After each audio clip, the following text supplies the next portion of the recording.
Where's that presentation you need for your boss? Slack? Email? Drive? Lost, like your sanity, after wasting hours searching 76 tabs. Your work tools shouldn't take so much work. Dropbox Dash finds what you need fast across all your work apps, so you can focus on what matters. Spend less time searching, more time creating. Learn more at dropbox.com/dash. Oldish. The art of knowing more and caring less. With your host, Randy Spelling, Brian Austin Green, and Sharna Burgess.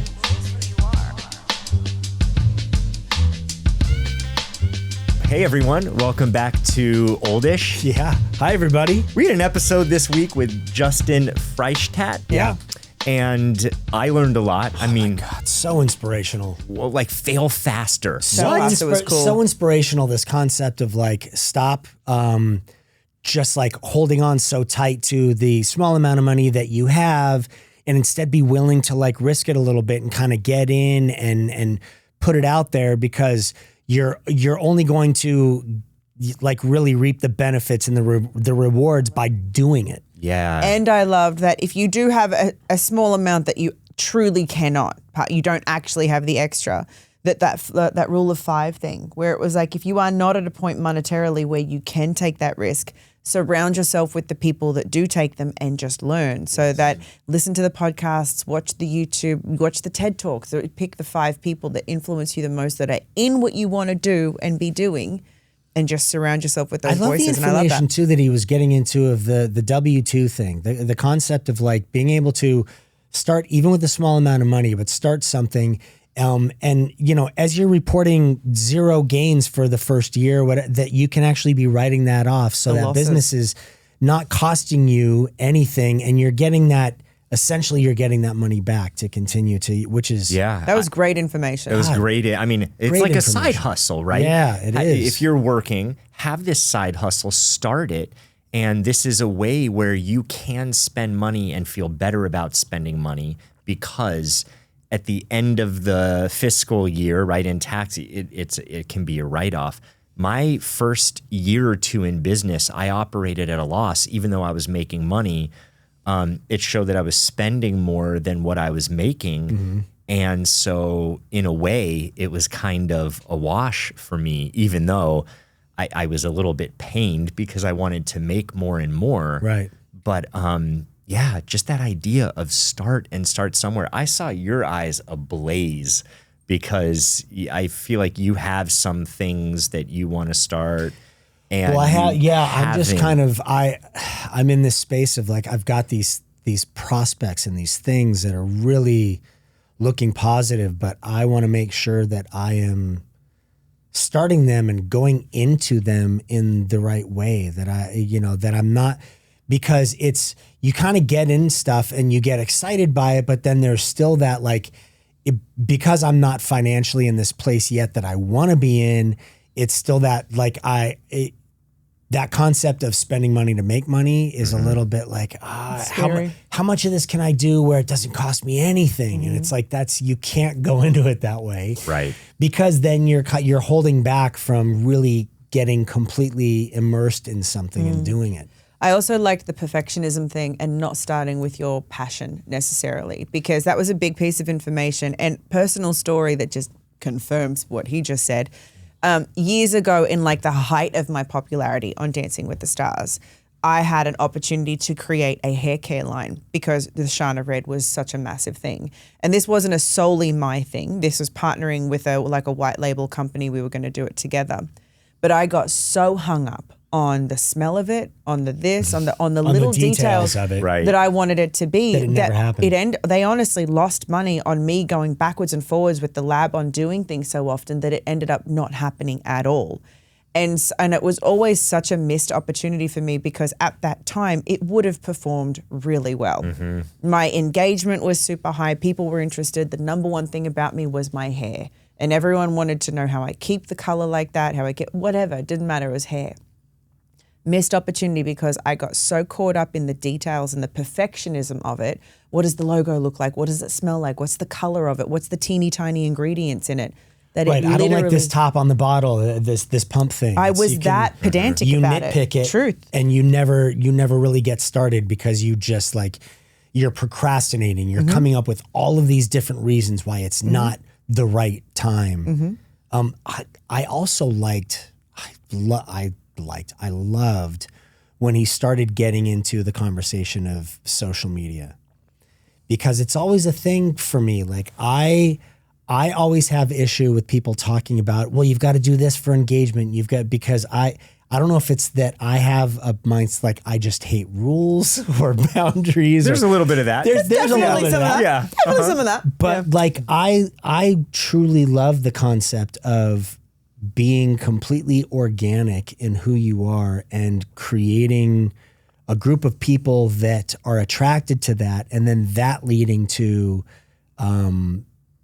the how many people are engaging with what it is you're doing and how but creating something that is truly authentic and is truly you. I love the concept. Yeah. I will say, to tag onto it though, and something that he didn't say is that consistency is everything with For social sure it media. is. So it's like, and as he said, if you're going to be a full-on content creator and that's 12 where you hours want to a make day. your money, it is a job. You watch the behind the scenes of what these guys do. It's full on. Oh, you look at Everything. someone like Mr. Beast, right? What goes into what he's Yeah. doing, the research even to get someone's attention in the first 2 to 3 seconds and Yes. what they're nuts. Yeah. And that's a whole beast in itself. And then if it comes to even your brand that you are trying to build, and that he was talking about that, consistency is still everything. Authenticity, yes, but consistency. And I think even when it's not working and you're not seeing the results of it necessarily in social media numbers, you still have to keep going. And that Yes. friend of mine, by the way, that had that company that has that product that is now in the multi-millions, it doesn't mean that the social numbers on those pages are crushing it, but the sales are. People might not necessarily like it or comment, but they're influenced by it, and then they still go buy it. So you still get some money at the end of the day. Absolutely. The only Yep. number that matters is the actual sales, not the likes and not the comments. And that's a big one for people to know, because I know a lot of the behind the scenes with certain businesses and creators. And I can tell you that some accounts that aren't that big are crushing it in business, and you would never know. Yeah. It's all about getting steady engagement. It's not big, but it's the people that trust you, the people that come to you because of whatever you're doing or posting. There's something authentic, or there's something that they're learning, or it's something that makes them happy, and then continuing to do that. 2 things I want to mention, because I just wanted to come back really quick to when you said about the hair care. Hair care. I was like, is it called hair care? Hair care. It's a hair care For line. a moment, I couldn't even For the hear salon. what A hair you were care saying. line for the salon, Randy. Because I was like, what is what hair care? Right. Oh, Right. hair care. Yeah, Okay. okay. Yep. I hear successful person after successful person say that they, not the whole fail faster, but they just iterate faster than the other person. And while that doesn't work for every single person, it's going out and putting stuff out. And especially, I mean, look, you want to put your best foot forward, right? You don't want to put out crap, but you have to know when is good enough to get it out, and then You craft it continue more to as craft it's it. out. Because Right. sometimes the procrastination of getting everything right freezes you from actually putting stuff out in the marketplace. Look at every product, though, that is now like a household name. Ring. It started with literally one doorbell camera. That Yeah. was it. And now you look at this massive company, but that's grown. That has become what it is. It didn't start that way. It didn't start. They always say on Shark Tank, like, you know, when people show up and they've got 30 different SKUs for things, it's like, what are you doing? Like, Yeah, too start with much. 1 or 2. Yeah. And build those, and then, you know, build something that way, and then you start adding to it. But you have to start somewhere. Like, you can't be afraid of starting because it doesn't seem like it's something big enough, or it's a new enough idea, or it's exactly what I want. So why am I going to put it out there? Yeah, exactly. And returning to you, what you were saying about having these projects or different things, but just being a little bit reticent because of there's risk involved. There's risk. Yeah. And I guess a question for all of us, I'd love to know your opinion on this. What's the threshold? Like, how do you know? Because all risk isn't going to feel good. I could potentially lose this, so I don't know if I should do it. What do you think that threshold is where you ask yourself a question and then you go, you know what? I'm going to go for it. I don't know because it's easy to look back now on failures and go, oh, but I learned so much from them. It doesn't make them feel great when you're in them. Right. When you're in them, you're like, oh my God, I'm failing. Like I can't keep my head above water, and it's like sleepless nights. Just like I'm sure when Justin's dad lost his $30 million company. Oh my God. I'm sure that didn't feel good. In the moment. Now he wouldn't trade it for the world. Right. So you kind of, it's a bit of just jumping in going, okay, this could suck, but I'm going to do it anyway. And then you're just sort of holding on, I guess, and you're just kind of riding the ride, and it's. I think it's so hard. I think you have to weigh it up. I think you look at maybe not whether you do or don't start, but how small you start. You know, because I get it when you have people that depend on you. For some people, it's kids. For some people, it's elderly parents or a sister or who knows. We all have someone that we're all helping out, I think. I love when he was talking about it more like it's a side hustle that you kind of start. So you have your thing that you know is making money. So you stay in that, and then you create something on the side that then hopefully eventually overtakes the thing that you're doing for money at the point, you know? One thing I wish I asked him, which is an interesting question, is when do you know when to cut your losses and move to the next? That's a good one. Yeah. And we didn't get to it, but my guess or my instinct tells me that you go by instinct. If you have that gut feeling. Yeah. And maybe that gut feeling, and maybe those 5 voices that you surround yourself with would have better information on that, on, you know, their stories and what they shared. But I thought that would have been a really interesting question to ask. And I was like, dang it, we didn't get to it. That's a good one. We'll have to ping him and ask him that. Yeah, we'll just do like a Instagram live or something and get him on and see ask. If we can get him. Have people ask him questions too. Well, this was an awesome week of episodes, I think. I really learned a lot and I loved it. And I love all of you guys for tuning in and listening or watching wherever you are.